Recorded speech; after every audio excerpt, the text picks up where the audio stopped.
जय माता दी, जय माँ काली। आज का वीडियो जो है वो नवरात्रे आ रहे हैं तो उसके ऊपर ये वीडियो बना है। देखिए, नवरात्रे ऐसे दिन होते हैं जो हमारी माई के दिन है, स्पेशल दिन है, जिनका हम बहुत बेसब्री से इंतज़ार करते हैं। क्योंकि ये जो नवरात्रे होते हैं ना भाई, ये इतने दिव्य नवरात्रे होते हैं ना कि इनमें आप जो है 10 महाविद्या तक सिद्ध कर सकते हो। 10 महाविद्या का मतलब है कि एक नवरात्रे में एक अनुष्ठान 9 दिन में कंप्लीट कर सकते हो, 10 महाविद्या का आपका।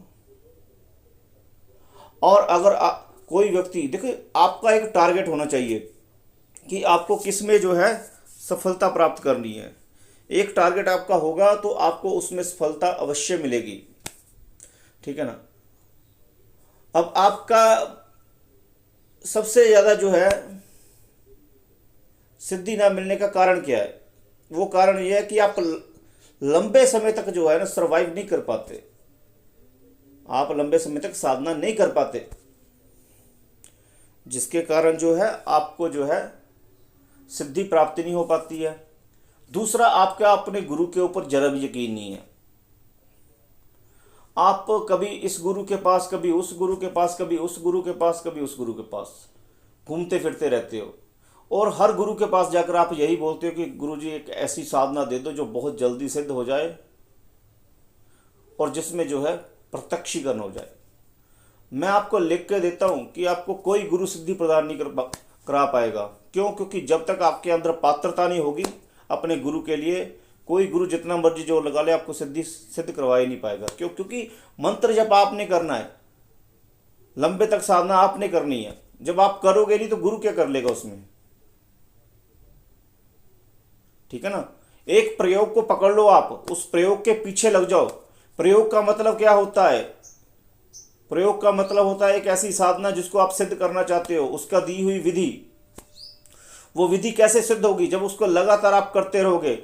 अब अगर समझ लो मैंने 10 महाविद्या से एक महाविद्या की साधना आपको सिखाई है, तो उसको आपको कब कब सिद्ध करना है ये आपको पता होना चाहिए कि उसको सिद्ध कब कब करना है, ठीक है ना। एक तो ऐसे नक्षत्र आते हैं कृष्ण पक्ष की अष्टमी में जिसमें वो साधना की जाती है, ठीक है ना, जो 2 महीने में एक बार आते हैं। और फिर होते हैं नवरात्रे जो साल में कई बार आते हैं। उनमें हमको 9 दिन ही साधना करनी होती है।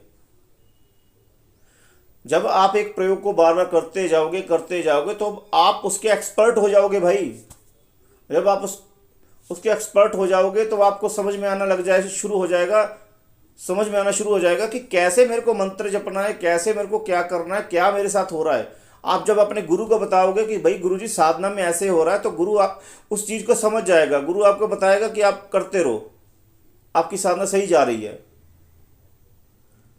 पर अब जब आप साधना करोगे ही नहीं, आपके पास एक्सक्यूज क्या होता है कि गुरुजी मैंने कर दी साधना, 14 दिन की कर दी, गुरुजी मैंने 41 दिन की कर दी, उसके बाद गुरुजी मैं अपने काम धंधे में फंस गया। अरे यार, काम धंधा करो, काम धंधा कौन रोक रहा है? आपको क्या लग रहा है कि हम जो है काम धंधा नहीं करते? हम भी काम धंधा करते हैं भाई, फिर भी हम साधना करते हैं माता रानी की, ठीक है ना। क्यों करते हैं? क्योंकि हमें जीवन में कुछ प्राप्त करना है, अलग हट के प्राप्त करना है हमें, ठीक है ना। उसी प्रकार आपको अगर किसी साधना में सिद्धि प्राप्त करनी है तो आपको काम धंधा भी करना पड़ेगा। अभी जो शादीशुदा होते हैं उनकी क्या प्रॉब्लम होती है? वो कहते हैं गुरुजी हम ब्रह्मचारी नहीं लंबे समय तक रख सकते। अरे भाई, ब्रह्मचर्य क्यों नहीं रख सकते आप? 21 दिन का अनुष्ठान करो। और जो मैं साधनाएं देता हूं उसमें तो सिर्फ 1 दिन का अनुष्ठान होता है या ज़्यादा से ज़्यादा 14 दिन का अनुष्ठान होता है, ठीक है ना। अगर वो नहीं कर सकते तो 21 दिन वाला अनुष्ठान करो। उसमें भी आप अपना ब्रह्मचर्य तोड़ रहे हो तो यार तुम साधना के लायक ही नहीं हो, ठीक है ना। तो तुम भोगी हो और ढोंगी हो, ठीक है ना। जो व्यक्ति अपने 21 दिन ब्रह्मचर्य नहीं रख पा रहा अपनी साधना के लिए, ब्रह्मचर्य तोड़ रहा है और बीच में 3600 एक्सक्यूज दे रहा है कि मेरे को ऐसे हो गया था गुरुजी, ऐसे हो गया था। अरे यार, ऐसे नहीं होता। साधना करनी है तो आपको सीखना पड़ेगा कि कैसे साधना के नियमों का पालन करना है, तब जाकर साधना सिद्ध होगी। फिर आप क्या करते हो? आपने 4 गुरु पकड़ रखे हैं, ठीक है ना। आप सोचते हो कि अगर इस गुरु से कुछ नहीं हुआ तो दूसरा गुरु कर लेगा, दूसरे से नहीं हुआ तो तीसरा कर लेगा, तीसरे से नहीं हुआ चौथा कर लेगा। अरे ऐसे नहीं होता। जो चार चार तरफ जो है उम्मीदें लगा कर रखते हैं उनका किसी से भी काम नहीं बनता। ठीक है ना। एक स्वरूप होकर जो चलता है वही जो है अपने रास्ते को पार कर जाता है और सिद्धि तक पहुंच जाता है। ठीक है ना। नवरात्रि ऐसे दिन है, इसमें परी, यक्षिणी, ठीक है ना, यक्ष, ठीक है ना, माता रानी की साधनाएं सिद्ध की जाती है। और लंबे समय से इंसान लगा रहता है कि मेरे को ये दिन स्पेशल होते हैं हमारे लिए बहुत ज़्यादा, क्योंकि इस दिनों में हमें पूर्ण रूप से सिद्धि प्राप्ति के चांस होते हैं। ठीक है ना। तो ये अब आप क्या करते हो, मैंने ये वीडियो नवरात्रि से पहले ही बना दिया, क्योंकि कुछ व्यक्ति नवरात्रि के पास ही आ जाते हैं और बोलते हैं गुरुजी हवन क्रिया करो। उस समय तो पहले ही बहुत से शिष्य हवन करा रहे होते हैं, उस समय बहुत से शिष्य हवन करा रहे होते हैं। हमारे लिए भी मुश्किल हो जाता है उस समय आपके लिए टाइम निकालना और हवन करना। और कई क्या करते हैं, एक एक साल तक बात ही नहीं करते हैं। जब देखते हैं कोई साधना गुरुजी ने डाली है बहुत बढ़िया, बस उस साधना के लिए फिर उसी समय मैसेज कर देते हैं एक साल बाद, गुरुजी क्या हाल है, गुरुजी नमस्ते। गुरु जब उनसे पूछा जाता है कि माता काली जी की साधना कर रहे हो तो कहते नहीं गुरुजी छोड़ दी। अब गुरुजी आगे बताइए क्या करें। अबे यार आगे क्या बताऊं आपको, जब आप माता काली जी की साधना जो है, जो आपके लिए सबसे ज़्यादा जरूरी साधना है, जो आपके सभी साधनाओं में रक्षा करेगी, मार्गदर्शन करेगी, सहायता करेगी, सिद्धि प्राप्ति करवाएगी आपकी, उस माता की ही आप साधना नहीं कर रहे हो तो फिर आगे क्या करूँ, आगे कुछ नहीं करा पाता मैं।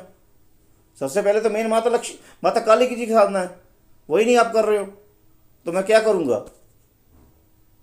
जिनको साधना करनी है नवरात्रि की वो व्हाट्सएप से जुड़ जाए, हवन करवा ले, जो साधनाएं करनी है और अपनी नवरात्रि को साधना करे। ठीक है ना।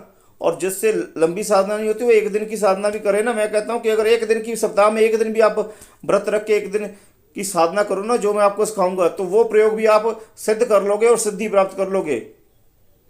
ठीक है ना। और अपने जीवन को सुखमय बना लोगे और जीवन में ऐसी कोई चीज नहीं होगी जो आपको प्राप्त ना हो सिद्धि के बाद। ठीक है ना। तो जुड़ के करो। ठीक है ना। जय माता दी, जय माँ काली। माता रानी आपको सभी प्रकार के सुख प्रदान करे और नवरात्रि में आपको सिद्धियां प्रदान करे। जय माता दी।